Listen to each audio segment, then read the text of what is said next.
춘천 MBC가 연속 보도하고 있는 공무원 출장여비 부당 수령과 관련해 행정안전부가 대책을 내놨습니다. 가산징수액이 최대 5배까지로 확대됩니다. 한 달 뒤면 춘천 시내버스 노선이 완전히 바뀝니다. 오늘 시민체험단이 바뀐 노선을 체험해봤습니다.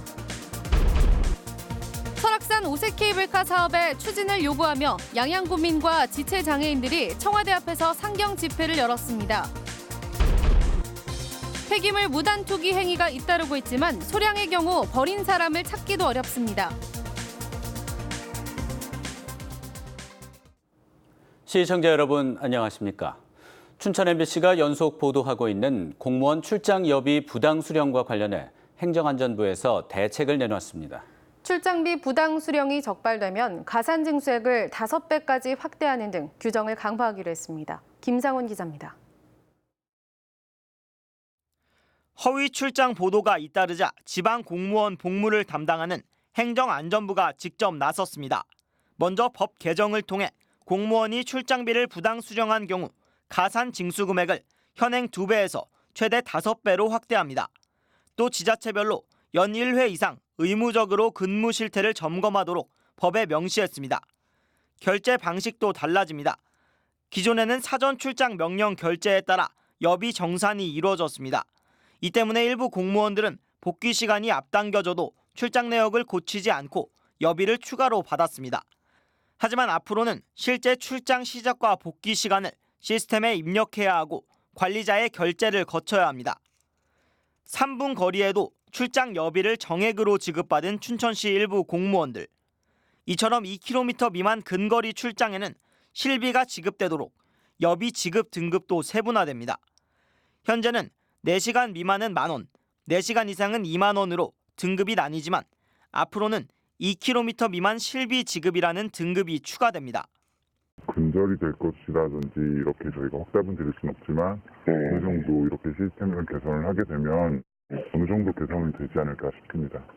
이번 제도 개선은 각 지자체의 의견 수렴을 거쳐 내년 1월부터 적용될 예정입니다. 이와 별개로 춘천과 양구, 태백 등 도내 지자체 허위 출장에 대한 수사와 조사는 여전히 진행 중입니다. 법 개정에 앞서 정확한 조사와 그에 맞는 징계가 선행돼야 합니다. MBC 뉴스 김상훈입니다. 앞으로 한 달 뒤면 춘천 시내버스 노선이 완전히 바뀌게 됩니다. 버스 배차 간격이 짧아지고 환승 시스템도 이용해야 하는데 춘천시가 시민체험단과 함께 시범 운행에 나섰습니다. 백승호 기자가 동행 취재했습니다. 춘천 거두 농공단지 입구, 마을버스가 승객들을 태웁니다. 지금까지는 시내버스가 이곳을 오고 갔지만 버스 노선이 개편되면 농촌 지역엔 마을버스만 운행됩니다. 버스 배차 간격과 운행 시간을 줄이기 위해서입니다. 거두 농공단지 입구의 경우 하루 5번의 버스 운행이 15번으로 늘어나게 됩니다. 마을버스를 타고 20여 분 만에 시내로 들어왔습니다. 이제 시내버스로 갈아타야 원하는 목적지로 갈 수 있습니다. 이번 버스 노선 개편 핵심 중 하나가 환승 시스템입니다. 겹치는 노선을 줄여 버스 배차 간격이 짧아진 대신 버스 노선이 기존 89개에서 48개로 단순화됐습니다. 때문에 장거리 이동의 경우 한 번쯤 버스 환승을 해야 하는데 처음 도입된 만큼 혼란이 있을 수 있습니다. 춘천시는 개편 초기 주요 승강장과 마을버스에 안내 도우미를 배치하고 콜센터도 운영할 계획입니다. 이번에 개편하는 것이 노선 개편뿐만 아니라 버스 기사, 자기 노선, 자기 버스 책임제까지 병행하고 있다는 것에 주목해 주셨으면 좋겠습니다. 대학생들을 위한 시내버스 청춘 노선도 생겼습니다. 현재 남춘천역에서 버스를 타면 춘천 명동을 우회해 강원대학교까지 30분 이상 걸렸지만 앞으로는 강원대학교까지 곧장 가고 학교 안에 정류장도 생깁니다.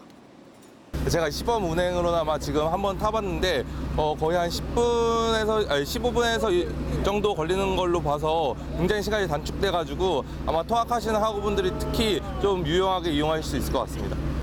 개편된 춘천 시내버스 노선은 다음 달 23일부터 시행됩니다.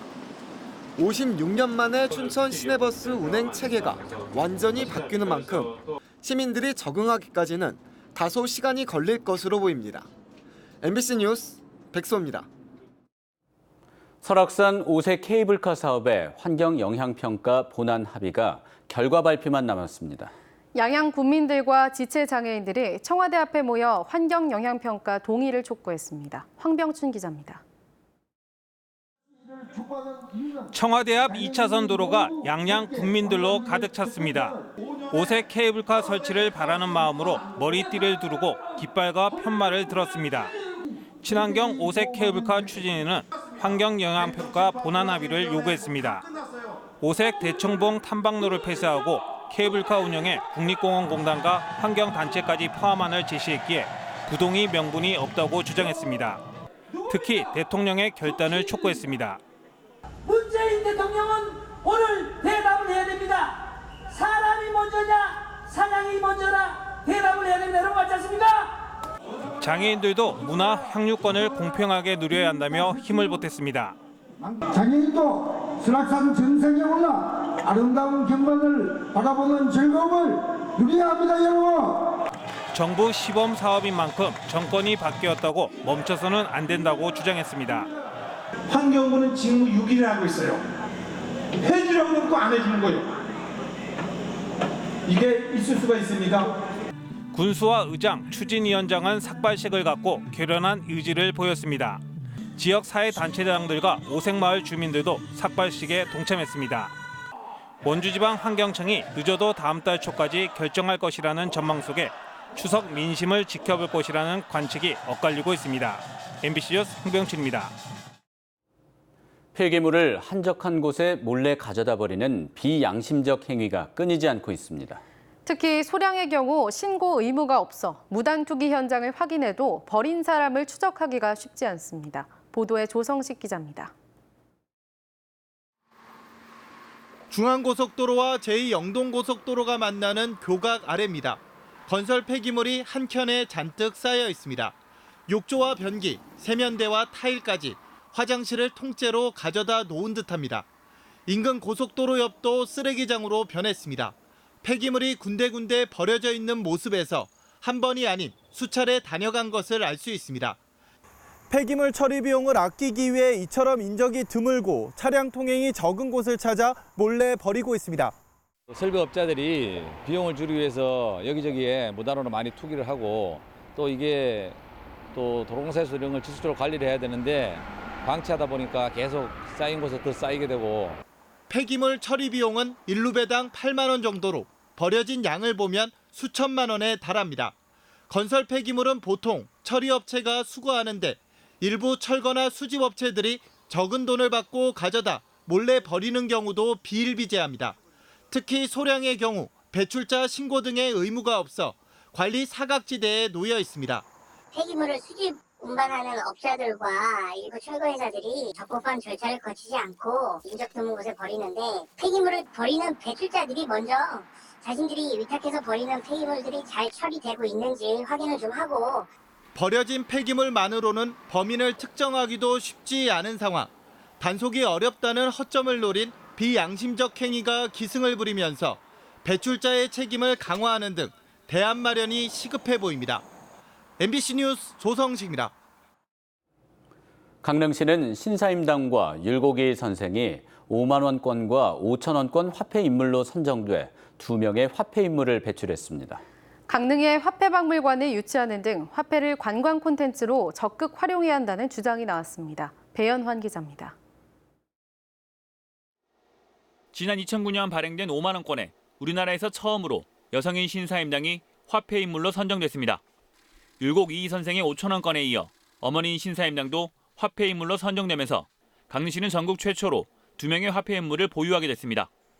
세계에서 유일하게 모자가 나란히 화폐 인물이 되는 진기록이 수립됐습니다. 5만 원권 발행 10주년을 맞아 화폐 인물 도시 강릉의 관광 콘텐츠 전략을 주제로 한 심포지엄이 열렸습니다. 문화 콘텐츠적인 측면에서 보면 어쨌든 신사임당이 갖고 있는 예술적인 그런 부분들을 우리가 문화올림픽 개최지인 강릉의 어떤 레거시적인 차원에서 연계해보는 방안들을 동계올림픽 개최지와 화폐 인물 도시인 강릉시에 국립화폐박물관을 유치하자는 방안이 제시됐습니다. 조그마한 그런 그릇에 담아서는 안 되겠다 생각합니다. 국립강릉화폐박물관이 돼야 되겠다. 그런 생각을 가져봤습니다. 충분한 당위성이 있다고 저는 생각해 봤습니다. 강릉시도 화폐박물관 유치에 적극 나서겠다는 입장을 밝혀 실제 추진 여부에 관심이 쏠리고 있습니다. MBC 뉴스 배현환입니다.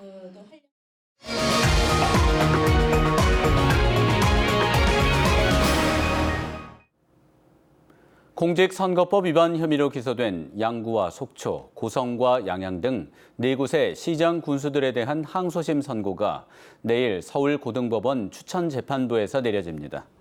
내일 오전 11시에는 김철수 속초시장과 김진하 양양군수, 조인묵 양구군수에 대한 선고가 예정돼 있고 11시 30분에는 이경일 고성군수에 대한 항소심 선고 공판이 열립니다. 이경일 고성군수는 1심에서 징역 8개월의 실형을 선고받았고 김철수 속초시장은 벌금 300만 원의 선고 유예를, 김진하 양양군수는 벌금 70만 원, 조인묵 양구군수는 무죄를 선고받았습니다. 앞서 검찰은 이들 자치단체장들에 대해 당선 무효에 해당하는 구형량을 재판부에 요청했습니다. 강원지방경찰청은 초등학교 여학생을 수차례 성폭행한 혐의로 14살 A군 등 도내 모지역 중고등학생 11명을 붙잡아 이 가운데 4명을 구속했습니다. 이들은 인근 중학교 학생과 고교 자퇴생 등 지역 선후배 사이로 지난 3월 말부터 5월까지 초등학생 B양을 유인해 성폭행한 혐의를 받고 있습니다. B양은 현재 다른 지역에 머물며 보호 조치와 치료를 받고 있습니다. 강원도 청사 신축 이전과 관련한 심포지엄이 열렸습니다. 강원연구원에서 열린 오늘 심포지엄에서는 강원도 청사 신축 이전에 따른 전망과 대책, 충남도 청사 이전 사례에 대한 주제 발표가 있었고 도청 이전의 적절성과 이전 방향에 대해 다양한 의견이 나왔습니다. 강원도는 도 청사 건물의 내진 성능 평가 결과가 붕괴로 판정된 데다 사무공간 부족 문제를 해결하기 위해 현 지사 임기 내에 청사를 이전 신축해야 한다고 판단하고 있습니다. 강원연구원과 국민건강보험공단이 도내 보건의료 분야의 정책 연구를 함께 하기로 했습니다. 두 기관은 오늘 강원연구원에서 업무 협약식을 갖고 보건의료 분야 정책 연구와 조사, 컨설팅을 함께 추진하기로 했습니다. 또 양 기관이 공동 수행 업무를 원활히 추진하기 위해 상호 유기적 협조 체계를 구축하고 대외 경쟁력 확보를 위해 상호 활발한 교류를 하기로 약속했습니다. 도내 학교폭력에서 정서적 괴롭힘 비중이 늘고 특히 초등학생의 피해가 늘고 있습니다.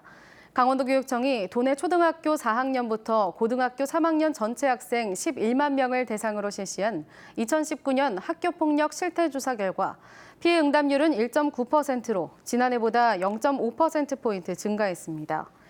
도내 초중 고등학생 중 2,000명이 학교폭력을 당한 적이 있고 이 가운데 초등학생의 피해 응답이 4.5%로 가장 높았습니다. 유형별로 보면 언어폭력이 54.2%로 가장 높았고 집단 따돌림, 사이버 괴롭힘, 스토킹, 신체폭행 순으로 정서적 괴롭힘 비중이 높았습니다. 올해 도내에서 야생진드기 매개 감염병 환자가 22명 발생해 전국에서 환자 수가 가장 많은 것으로 나타났습니다. 질병관리본부에 따르면 지난 17일 기준으로 전국에서 중증 열성혈소판 감소증후군 환자 115명이 발생했습니다. 이상으로 뉴스데스크 강원을 마칩니다. 시청해주셔서 고맙습니다.